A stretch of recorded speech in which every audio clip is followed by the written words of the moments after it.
The last knock. Mira had lived alone for 3 months since her husband, Joel, left for overseas work. Their house sat at the edge of the barangay, close to the woods, quiet, peaceful, and usually safe, until the knocks began. The first knock came at 3:17 a.m. Tok, tok, tok, soft but deliberate. Mira froze in bed. She never got visitors. At night, she waited, heart pounding, as the knocking continued, slow, steady, like someone who knew she was awake. When she finally gathered courage to peek through the window, no one stood outside, only the dark outline of the trees, unmoving. The next night, the knock came again. Same time. Tok, tok, tok. This time, a voice followed. "Mira, I'm cold." She staggered back. The voice was familiar. Soft, shaky. It sounded exactly like Joel. But Joel was alive.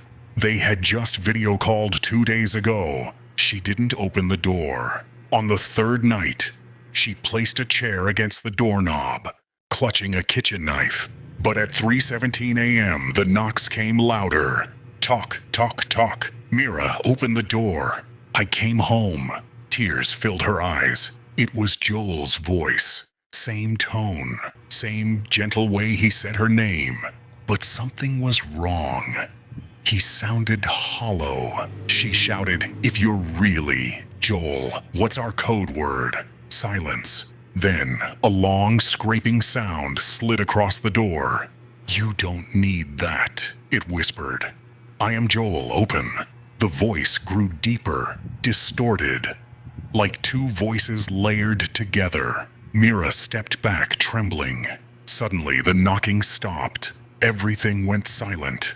Too silent. Minutes passed. An hour, nothing. Exhausted from fear, she slowly approached the peephole. No one. She released a shaky breath until a cold realization hit her. The knocks were always at the door. But this time, the whisper was behind her. Slowly she turned. Standing in the dark corner of the room was a tall, pale shape. Its face identical to Joel's, except the eyes were completely black. It smiled wide. "I told you I came home." Mira's scream never left her throat. Her body refused to move, as if fear had pinned her down. The creature wearing Joel's face stepped closer, its bare feet making no sound on the wooden floor. The smile stayed stretched, too wide, too human to be human. "Mira," it whispered, "do you know how far I walked to get here?" Its voice flickered. Joel's tone 1 second, a deep rumble the next, then a high, broken echo, like someone imitating a voice they only heard once. Mira forced her shaking legs to move. She grabbed the lamp beside her and swung it with all her strength. The lamp passed through the creature's head as if through smoke. Yet the shape remained intact. It chuckled.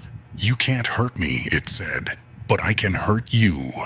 She ran, heart pounding, throat burning, legs numb. She darted into the kitchen and slammed the door. Her hands scrambled for the lock, but the knob twisted on its own.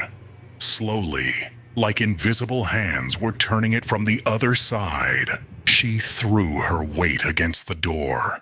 "Mira," the creature whispered from the other side, "you didn't even ask me how I died."